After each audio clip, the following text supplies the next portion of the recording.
Great. Okay, we have microphone is working quite well, so thanks everyone for coming. Because we are a highly concentrated crowd, we can make it very interactive. So if there are any questions in the middle or something, just try to interrupt me and ask me. What this talk is basically about is just I want to give you a quick overview about Gelato, what we do, our mission, which is helping projects decentralizing their web3 backend, realizing the need for not only having smart contracts be run by a decentralized network like Ethereum, but also some other components that are quite necessary for your application to be used by users and you not becoming the central point of failure when you're actually the developers or the projects themselves building the applications. Yeah, so if you have questions, definitely just interrupt me and we can talk about it. Let me just see if the clicker works. Yeah, it's this one. Cool, so we will very briefly go through sort of like backend architecture of Web3 applications today. They sort of assume still this notion of not being on your own chain, like not on your own application-specific chain. I think there are certain things that get added if you go into that area as well. But it focuses more on, like, let's say, if you deploy on an Ethereum or Polygon, for example. And then basically the services that we offer yeah, how you can decentralize your backend using Gelato, what we do, what we don't do, etc. Cool.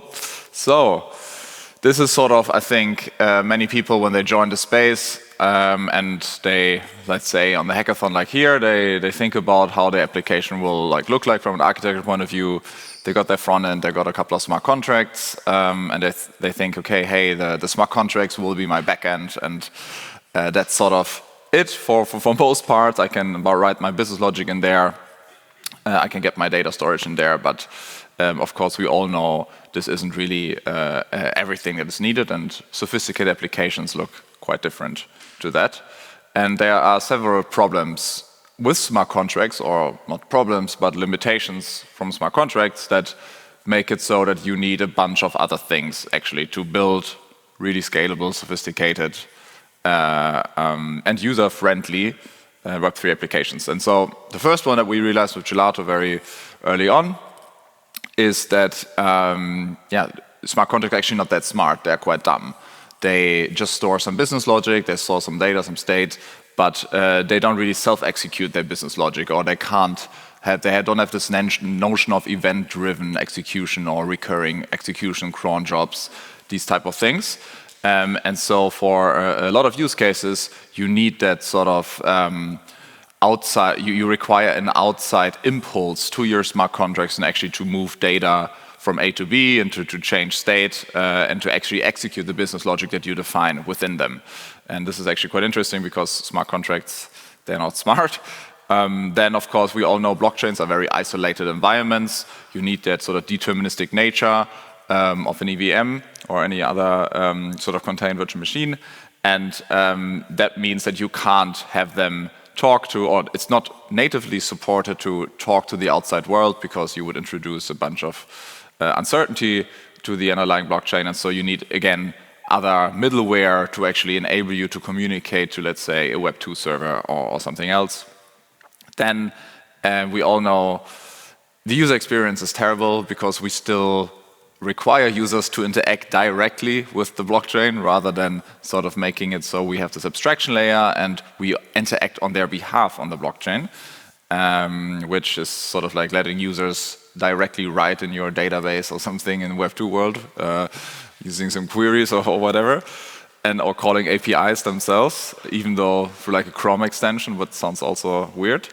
And then, of course, data is really, really difficult to actually get, especially historical data for your applications. If you want to show what happened a year ago, yeah, making that interacting straight with the blockchain is very cumbersome and very, very inefficient. So how it turns out, there are probably some other things as well, but this is sort of like how it usually looks like if you build an application. These are like a bunch of things that you require in order to have a truly truly scalable, user-friendly Web3 applications in place. So first of all, you have like to index the data of the blockchain sort of in parallel to new blocks being created, to then be able to, let's say, go back in time 100 days and see from 100 days to now what was the return that someone got by investing in a certain pool, let's say, right?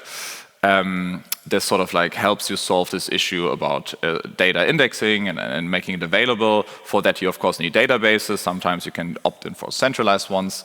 Then there are of course like IPFSs or ARWIs, which hope to be a bit more decentralized. And then you have this notion of, okay, these smart contracts, they can't trigger themselves, right? You can't update their state programmatically based on certain events happening. And so for that, you need like job schedulers, you need like event-driven transaction services, and you combine this job scheduler aspect with like transaction relaying, which is just a matter of, okay, how can I write to the blockchain in order to update its state, right? And you combine these together, and then you make your smart contracts actually smart and reactive and event-driven. Then, of course, you need off-chain data, fetching to fetch data from off-chain. You need a private key vault or some notion of someone sending transactions and signing transactions in order to actually update the state on-chain, right? And then, of course, you want notifications and alerting because, let's say, you run an investment sort of pool or a vehicle and something goes wrong or there's a hack or something weird happens, there's a deep hack, right? You want to get alerted as a team. Your customers should get alerted if something happens, like a transaction, an order was executed on their behalf, right? All these sort of notions are things you have to work and build in parallel to the underlying system, the underlying blockchain. And this is just like an example. Arrakis is this decentralized market-making service in Web3, and this is sort of how like some of the functionalities they need to do in order to actually off-chain, which is not supported by like the smart contracts themselves, to actually build the applications in the right way. They have to do a bunch of computation off-chain. They're building these very sophisticated strategies where they get the price data, volatility, volume. They run AI models to then define when to rebalance basically liquidity and when to rebalance money in Uniswap v3. And of course, they need to execute these strategies automatically, right? They need to send the rebalance transactions and they need to send alerts to the team so the team knows when something is maybe not rebalancing correctly. They have to have emergency stops, right? If some sort of weird thing happens, they need to stop maybe and send a transaction to their smart contracts. And yeah, then of course on the UI, they need to display to users, hey, what is actually the current price? What are the current prices? What are the APRs that you as a customer have gotten over the past 30 days, let's say? When did you deposit? When did you withdraw? And this is just a lot of data, a lot of calculations that have to happen off-chain in order to actually make it work. So really a bunch of things. And yeah, there are of course a bunch of problems if you want to do all of that yourself.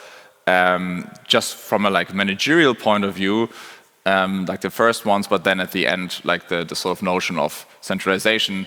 So of course you need to manage, scale, and maintain a bunch of server resources, especially if you go multi-chain. You basically have to sort of like replicate that, and it goes linearly for every new chain you add that you want to support, especially if you go to more sort of exotic chains. RPCs are still a huge issue. You can't really rely on a single provider, right? You need to have two, three RPCs to have redundancy in order to actually connect or even run your own node to have like a stable connection to a certain network. And even then it's not really guaranteed.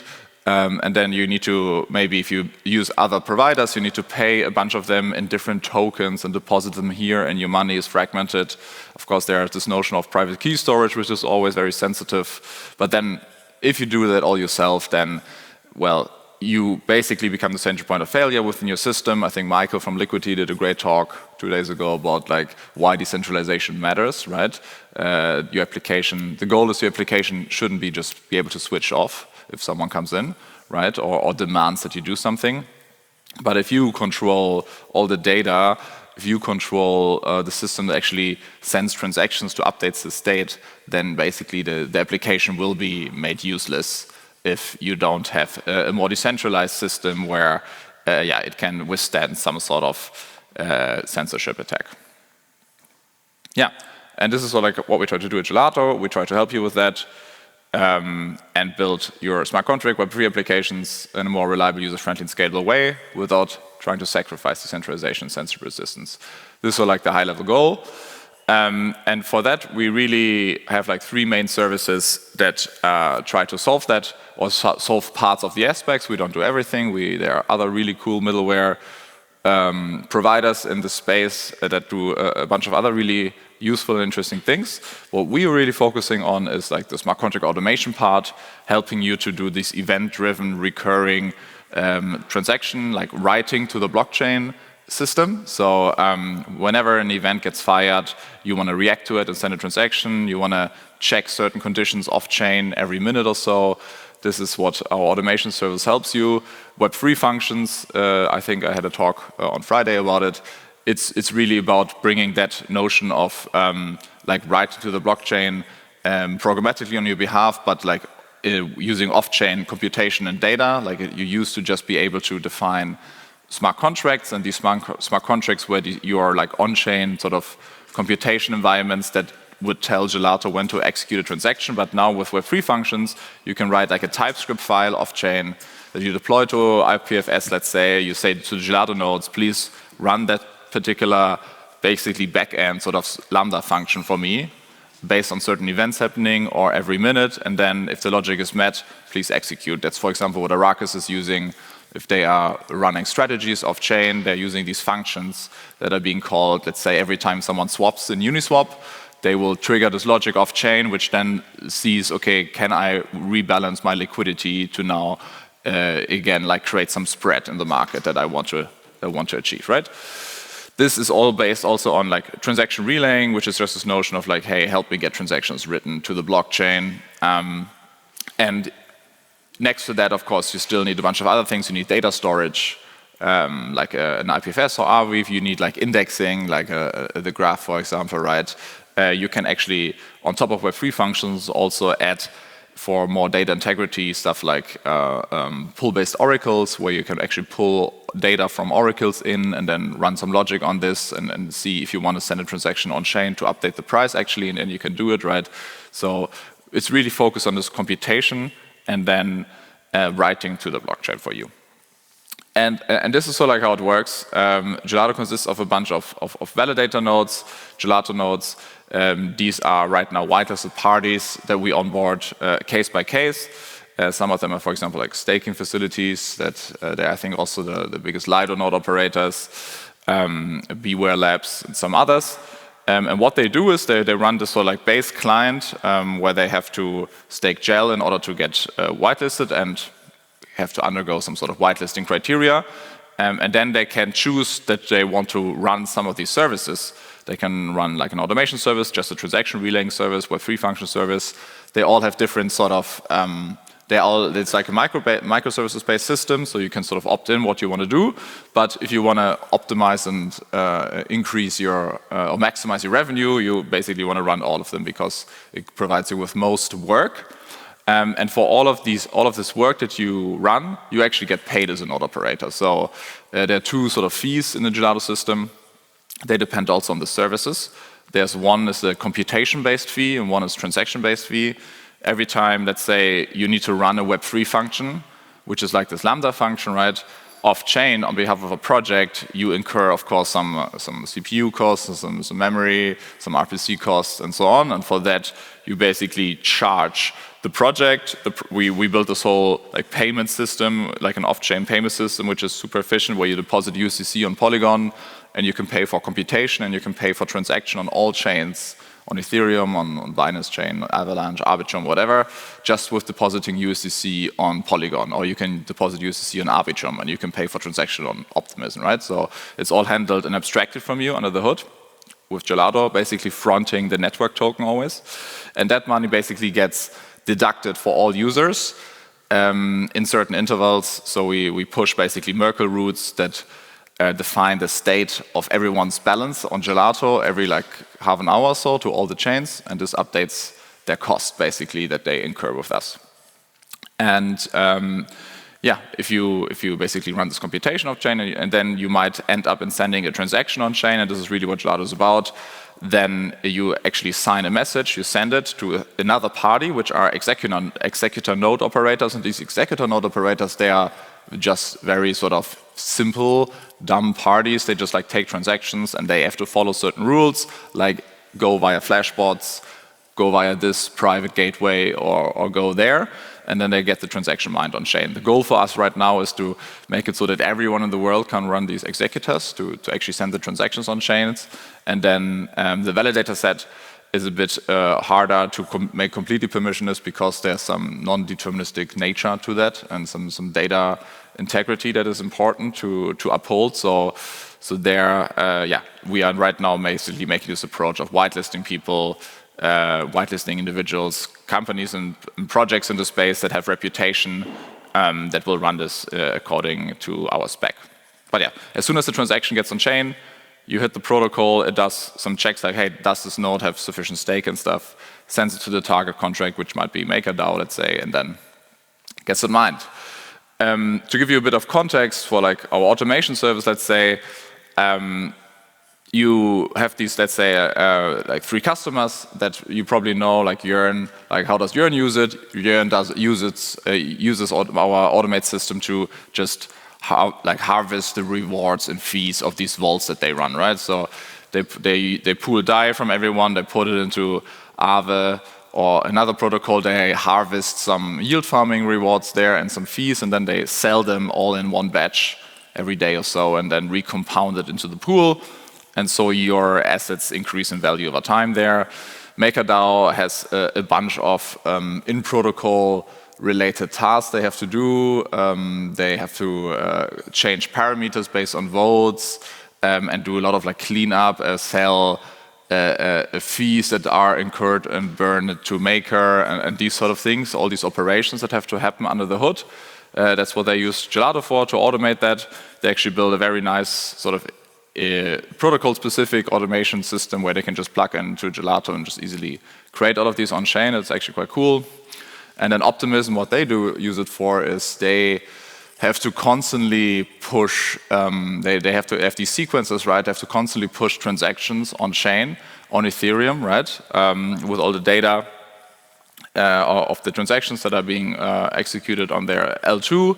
And this means they're burning through a lot of ETH. I think, the L2 sort of sequencers, they are burning through a lot of ETH. I think they're like the biggest ETH consumers on Ethereum, actually.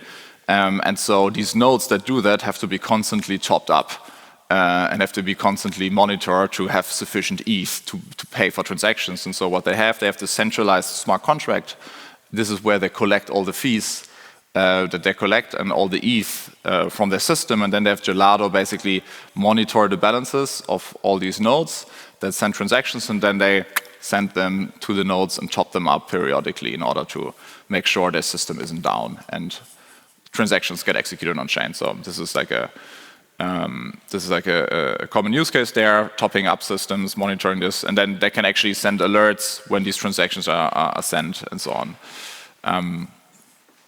For transaction relaying, this is really more about like UX. So this is really how can you level up the UX on your application. You might have, it's very, you might have heard about the concept of account abstraction, right?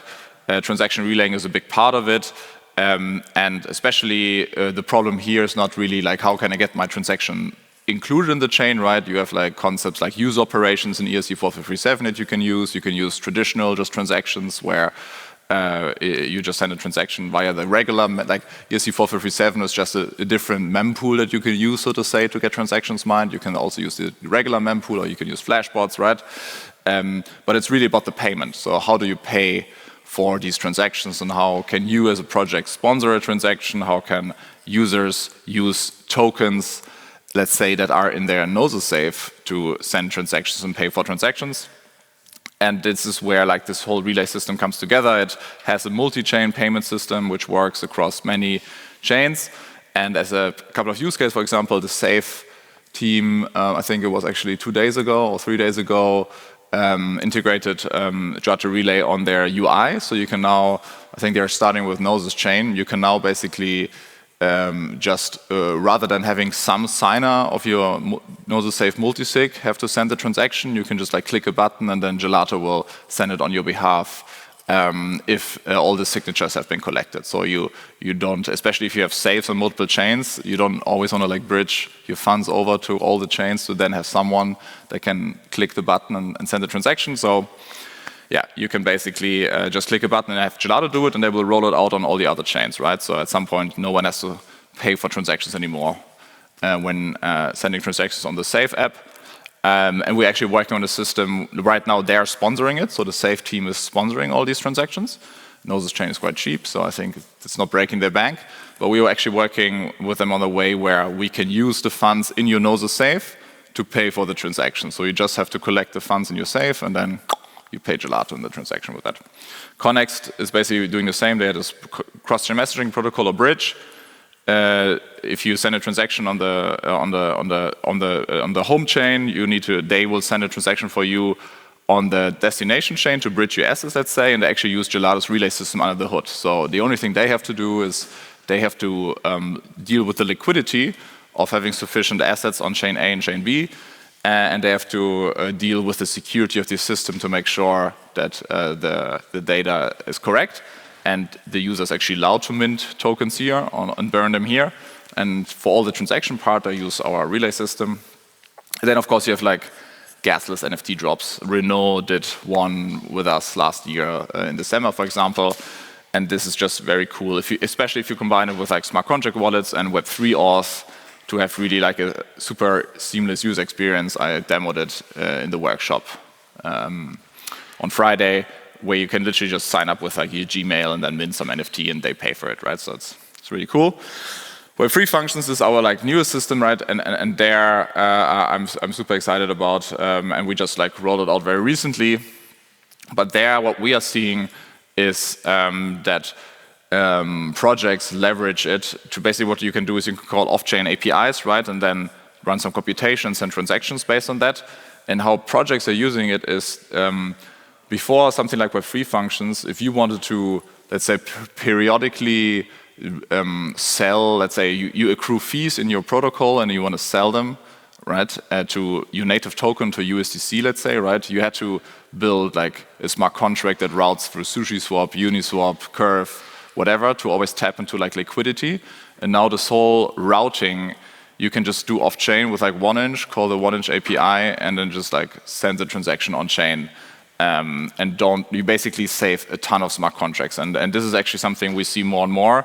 The more like they are all outsourcing logic that is not core to their protocol to off-chain and just do everything they can do off-chain and then just send a transaction that includes a route and a payload on-chain and just do it. And I think this is actually where this space is going. I think protocols might actually look like just like Gnosis safes, and then you just do all the computation that you want to do off-chain and then send a transaction, and then if your application is nothing else than just enabling people to go from Aave to Compound and then swap on Uniswap and then go back. Like back in the past, you had to build these smart contract systems that do that all, right? And these were like then Yearn or whatever, but you can do all of this off-chain and just send a transaction on-chain and then do it in one transaction and then have the funds be in the user's safe, right? I think this is actually what we're seeing. And this will actually make a bunch of protocols not that interesting anymore. But yeah, other use cases other than like 1inch APIs are calling subgraphs, right? Iterating through millions of NFTs and then sending transactions to buy or sweep the floor and do something like that.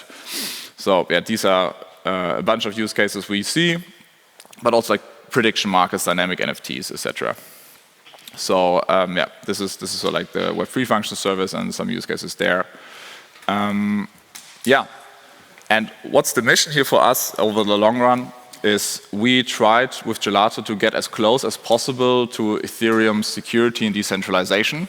You should not be able to stop. If you set up a task with Gelato that should, for your protocol, update certain state periodically, you shouldn't be able to stop it. Like no one should be able to stop this process. Right now I think we are not quite there yet. But we are looking into a lot of different ways of achieving this. One thing that actually goes live right now is the gel staking, slashing not quite yet, but also this year. where node operators have to stake, and so they have some more they have some crypto economic incentives to actually do what they're supposed to do, not only like off-chain contracts.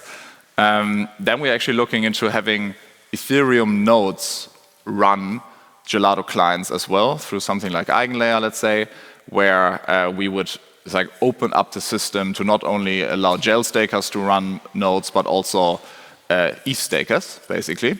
And this would really enable us to get as close as possible to Ethereum's decentralization. So this is something we're discussing quite heavily. And then, of course, you have the whole notion of ZK proofs, especially if you deal with deterministic off-chain computation that we are very much looking into. Though most of the cool stuff that developers are doing right now with Gelato is with like non-deterministic stuff and like off-chain data that is very hard to like ZK-fy. So that's why I think this is still a bit out there in terms of actual like real applications.